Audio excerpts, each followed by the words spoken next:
Are you tired of combat encounters passing by too darn quickly? Are you running out of content every session because combat takes less than 2 hours? Do you get frustrated when players know exactly what they're going to do on their turn? Oh, you're gonna cast Eldritch Blast? You. Fear not, my Dungeon Master friend, because with my revolutionary 5-part system, you too can experience combat where a single turn takes upwards of 45 minutes. I'm the TheAlpineDM. Let's get to it. Part 1.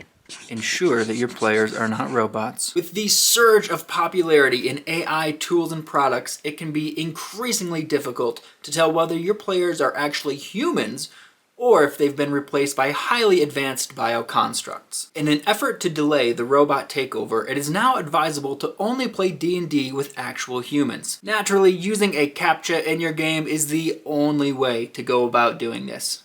Alright, Calastus, you're up. Alright, I'm gonna Eldritch Blast the Goblin. That's a 17 and a 22 to hit. Whoa there, you're making some pretty quick decisions. I'm gonna need you to prove to me that you're not a robot. You what? What? It's really quite simple, you see. All I need you to do is select all the images with mimics in them. Oh wait, the mimics. How does that prove that? Whatever. I don't know, and that one. Unfortunately, that is not correct, so you're gonna need to wait 5 minutes before you try to verify again. With those pesky bots out of the way, your combat should be going significantly slower. But if it's still a little bit too fast for you, go ahead and move on to part 2. Encouraging math literacy. Did you know that the United States is ranked 34th out of 81 countries when it comes to math scores? I did. Even though a D20 is the iconic image of Dungeons & Dragons, you're going to want to completely ban it from your table and replace every D20 roll with 5d4. Not only will this give you more stable, average numbers all across the board, it's going to make sure that combat is not going too fast, and it'll force your players to practice their basic mathematical skills. Alright, go ahead and roll a persuasion check for me. Okay. What are you doing? I'm rolling a persuasion check. Not with that, you're not. Here, give me. Use these instead. This doesn't seem right. Do you decide ahead of time that you're gonna ruin my day, or is it just like a spur of the moment thing that you do every single time? If you have a player who's already a math whiz, you're gonna need a little bit more drastic steps. So go ahead and check out part 3, Introducing Wolf Initiative. The biggest problem with initiative in D&D is that it's decided by a single, simple dice roll. And since it's the same every round, it becomes predictable and boring. Keep your players on the edge of their seats by making them howl like wolves to determine who goes first.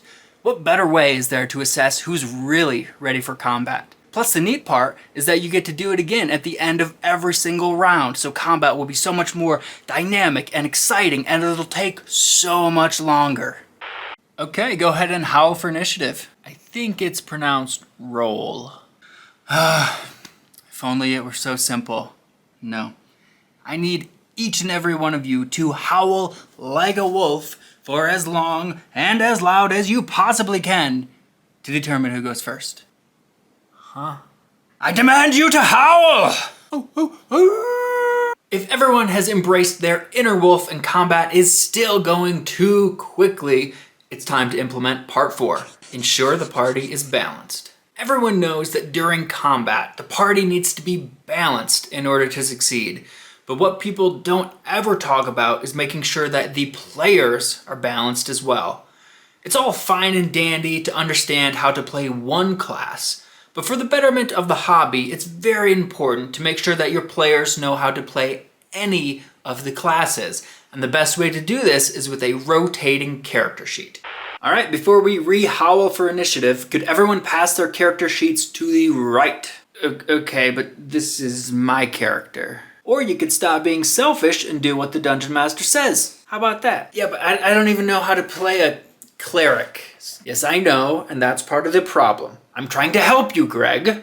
Sheesh.